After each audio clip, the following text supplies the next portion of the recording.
Hola, ¿cómo estás? Espero que estés súper bien.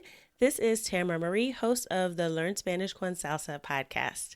Now, before we jump into this episode, I wanted to let you know about a special opportunity that you're definitely going to want to take advantage of, especially if your goal is to become fluent in Spanish.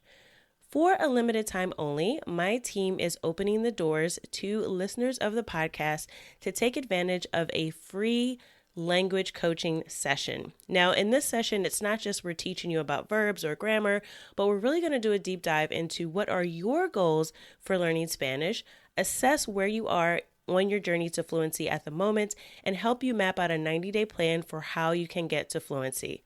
So we are going to help you take your Spanish to the next level, whether you're afraid of speaking Spanish or you just get a little bit nervous when you're talking to native speakers, or maybe you've got some of the basics down, but you really know that you struggle with getting your Spanish to flow and your listening skills aren't up to par. Whatever it is, even if it is a specific grammar issue, we will help you map out how to tackle that. And normally these sessions do cost, so we are offering a few slots for free. There are limited spaces available and they'll only be open up through the end of the month. So make sure you sign up. Go to SpanishConSalsa.com/coach. That's SpanishConSalsa.com/coach to book your free language coaching session where we will help you map out a 90-day plan to get to Spanish fluency. Okay, let's get started with the episode.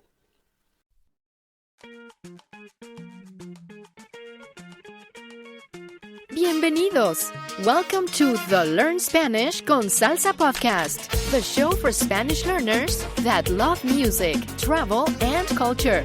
Close your grammar textbooks, shut down the language apps, and open your ears to how Spanish is spoken in the real world. Let us show you how to go from beginner to bilingual. Here is your host, certified language coach, Tamara Marie. Hola, buen día. Welcome to episode 17 of the Learn Spanish con Salsa podcast. In this episode, we're going to talk about how to make your Spanish habits stick.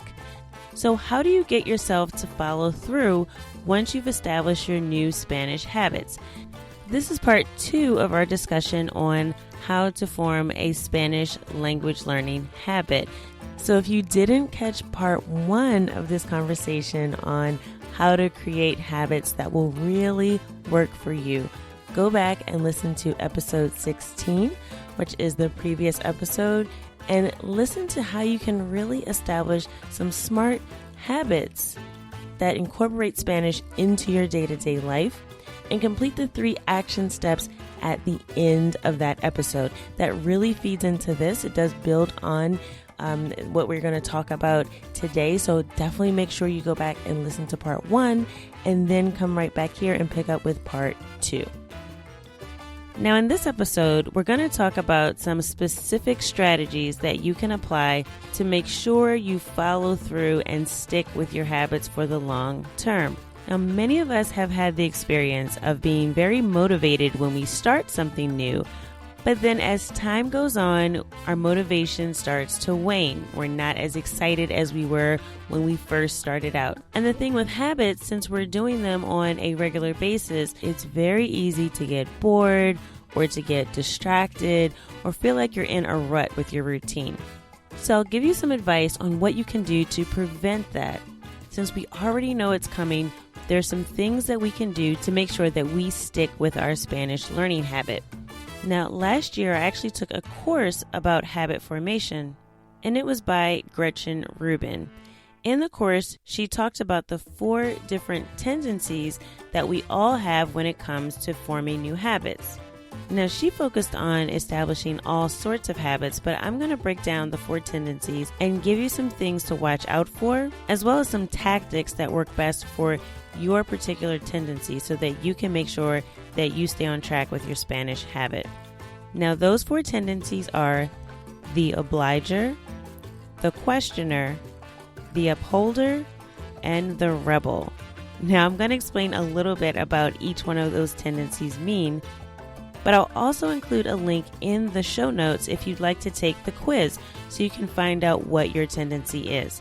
But for now, just listen to the explanations and see if you can identify yourself in one of these tendencies. The first one is the obliger. And the obliger's motto is, "I'll do it if you expect me to." Obligers are driven by external expectations, and they form habits best when they have external accountability. So for example, an obliger is much more likely to stick with a habit if they know that someone is counting on them. And by the same token, they have to watch out for overcommitting. So the obliger is the person who will block off time in their calendar from 4 to 4:30 every Monday, Wednesday, Friday, and Sunday to learn Spanish. And then a family member will call them on Sunday at 3:30 and say, "Hey, I really need your help with something. Can you come over right now and help me paint my room or clean up my house or run an errand for me?" And the obliger, because they're driven by the expectations of others, is more likely to not keep the commitment to themselves, but keep a commitment to a family member. So while they're helping a loved one, they're neglecting to meet their own needs and commitments to themselves by sticking to their habit. So it's harder for an obliger to follow through on a commitment they make to themselves. Now, if that resonates with you in some way, it's probably because a pretty large size of the population fits into this category. And these don't relate to age or gender or culture. These are just tendencies that you have as a part of your personality. So don't think of these tendencies as feminine or masculine. They really just describe how we respond to expectations, whether they're internal, which are expectations we place on ourselves, or external, which are the expectations of others. So for an obliger, because external accountability is very important, here are some things that are more likely to make habits stick for obligers. The first thing is to set firm boundaries. So in the example I gave earlier, if you're an obliger, make sure that you put your study time on your calendar so that others will know that your time is blocked off and you are committed to yourself during that time frame. The second strategy is to make a promise to your future self. So sometimes it helps obligers if they visualize themselves in the future and almost make that like another person that they're committing to. That sometimes helps because it can feel like it's someone outside of you that you're being accountable to because you're thinking about yourself in a future state. A third strategy might be to attend a class or to teach someone else what you're learning. So signing up for a Spanish class or a one-on-one session with a tutor is really good for an obliger because now someone else is depending on them. The same goes for teaching someone else what you learn. If you know that someone else is dependent upon you to help them with their Spanish, you're more likely to learn it because you'll be motivated by wanting to help that other person. And the last strategy that really works for obligers is working with a coach or an accountability partner. Now, this really works with obligers because someone else will be checking in to make sure they have met their commitments. So if you're an obliger, I highly recommend finding a language coach to work with or an accountability partner, someone who's learning Spanish along with you that you can check in with from time to time to make sure you stay on track. The next tendency is the questioner, and their motto is, "I'll do it if it makes sense to me." Questioners tend to be pretty logical, and they like to think that they're doing things the right way or the best way or the smartest way. Questioners depend a lot on their own research, and they want all the details before they can move forward with a decision. So a questioner is much more likely to stick to a habit if it makes sense to them. They have to have some logic or reasoning behind why they're doing what they're doing. And the thing the questioner really needs to watch out for is analysis paralysis and overthinking. So the questioner is probably the person who has downloaded every single Spanish app, spends a lot of time reading about how to learn Spanish without actually getting started and taking action. So if that sounds familiar, you might be a questioner. So I have a few tips for you questioners out there. The first would be to rely on trusted expert opinions. Now, questioners love to do their own research. And in fact, they may be convinced that they have found the best, most personalized, unique strategy for learning Spanish that there is.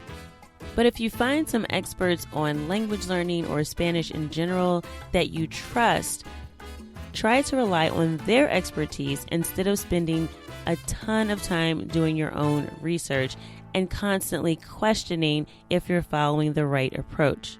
So the key to this is trust. Instead of just reading a lot of articles about how to learn Spanish, commit to yourself that you'll actually test out one of the things that you learned before you go and read the next article. So treat expert opinions like a hypothesis that you have to test and decide what to continue doing or what to stop doing based on your actual results. And a questioner also needs frequent reminders of their why. So why did I pick this particular way to learn Spanish and not one of the other 27 ways that there are to learn Spanish? As a questioner, you're going to need to remind yourself why you chose a specific learning activity or strategy so that you don't start to question it again and go back down the black hole, all right? And start researching all over again and start back at square one. So if you feel yourself getting on track or getting stuck because you can't remember why you're doing it this way in the first place, go back to the reasons why you decided on that approach. So for example, let's say you read an article that recommended that you learn the 1,000 most commonly used words in Spanish in order to get better at conversation. So you start studying a little bit every day some of the words from that list. 3 days later, you read another article that says you should learn phrases instead of learning individual words because that's a much better way to learn Spanish. And oh, by the way, here's another app that you can download that has automated the process for you. So you abandon the 1,000 word list and you go straight to the new sexy app that has all the phrases that you now need to learn. The problem with that is you'll never be effective at anything if you don't give it a chance to work. So try to jot down a few of the notes from that article that you read about why you're learning the 1,000 frequently used words and refer back to that anytime you start to get off track. And you might also want to commit to yourself that before you jump to another strategy, you're going to give the one that you've already started a chance to work. So you might decide no new Spanish apps or courses or strategies for at least 2 weeks so I have enough time to try out what I've already started. So hopefully those tips help if you feel like you are a questioner. Most people fall into either the obliger or questioner tendency, but there are some upholders and rebels out there. So the third tendency is the upholder, and their motto is, I'll do it because I'm supposed to. Out of all of the tendencies, the upholder finds it the easiest to establish new habits and routines. They form habits best when there is a plan. So the upholder is the person who loves to have to-do lists and planners and checklists. They're the ones that will follow a rule because that's what they're supposed to do. And the thing that upholders have to watch out for is rigidity. Sometimes upholders can lack creativity and flexibility because they're so focused on following the plan. So here are some suggestions for upholders to stick with the Spanish learning habit. Because upholders love to make plans, make sure that you review your plan regularly if you're an upholder. That will help you stay focused on meeting your goals. Upholders also really enjoy checking off their completed tasks. So if you have a calendar or a checklist where you're keeping track of your Spanish study time, it's good to give yourself an opportunity to check those things off once they're done. That really gives upholders a sense of accomplishment. And also be flexible. Be open to activities that are not on your original plan, especially if what you're doing is not getting you the expected result. So stay aware of what you're doing and realize that sometimes you may have to tweak your plan. Now, the last tendency is the rebel, and the rebel's motto is, I'll do it if I feel like it. Rebels form habits best when they have flexibility. Now, for this tendency, it can be very difficult to set habits because habits sound boring to a rebel. They sound like routine. They sound like doing the same thing every day. It's the grind. That's no fun. And rebels love to have that variety and flexibility. So the words habit and routine can almost sound like fingernails on a chalkboard to a rebel. And I happen to know this very well because this is actually my tendency. But it's important to understand that if you are a rebel, you can still establish habits. And I'll give you a few tips that might help. So the first suggestion is to give yourself options. So if you're a rebel, you know that inevitably you're going to want some more variety in your schedule. So since you already know that, set yourself up for success. So for example, let's say my habit is to listen to a podcast in Spanish 3 times a week during my lunch break. Instead of only subscribing to one podcast and listening to that one every single day during my lunch break, I might want to subscribe to 3 different podcasts. So when lunchtime comes around, I know I'm going to listen to a podcast, but I feel like I have the freedom to pick the one that I will listen to for that session. The second thing, and this might sound obvious and it really applies to all tendencies, but it's really important for a rebel, is to choose activities that are enjoyable. So you'll want to look for interesting and engaging content that's on topics that you're actually interested in. And you'll also want to pick activities that you like to do. So for example, as a rebel myself, I don't really enjoy reading textbooks. It's something that actually puts me to sleep. So I just don't do it because I know I won't stick with it long enough to see any results.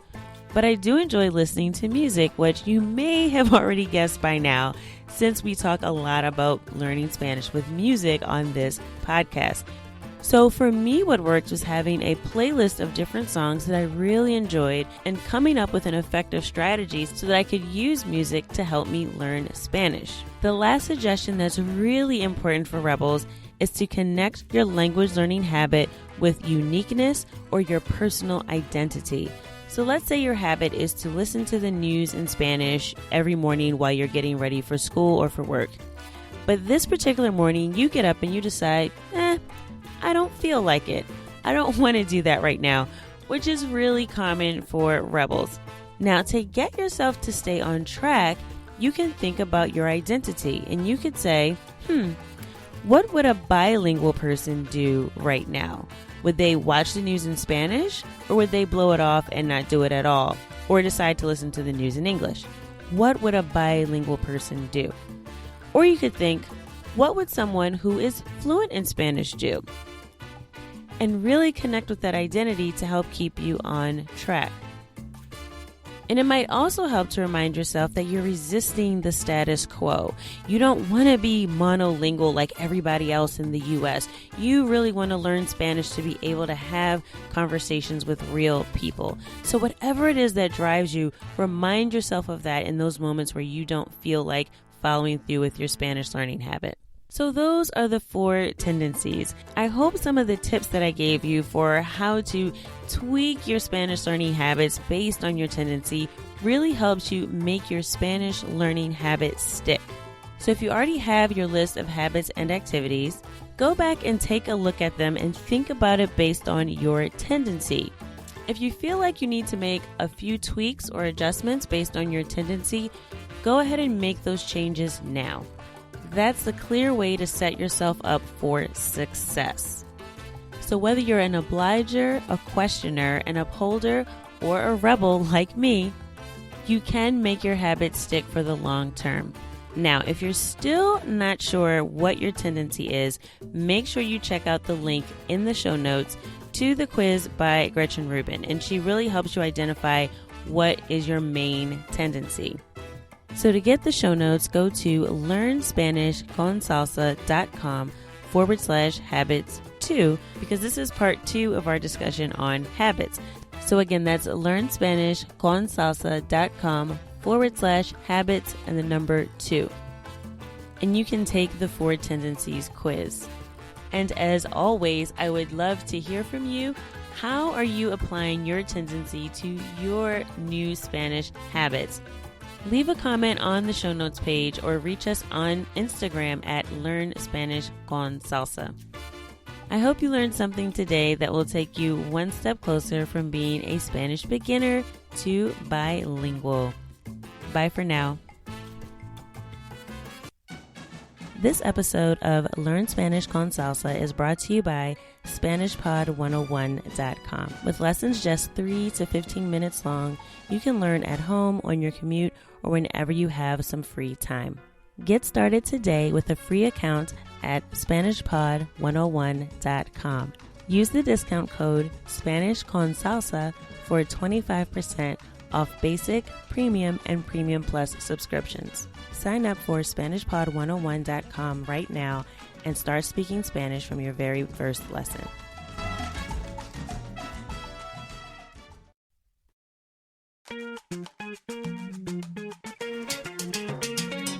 Thank you for listening to the Learn Spanish con Salsa podcast at LearnSpanishConSalsa.com.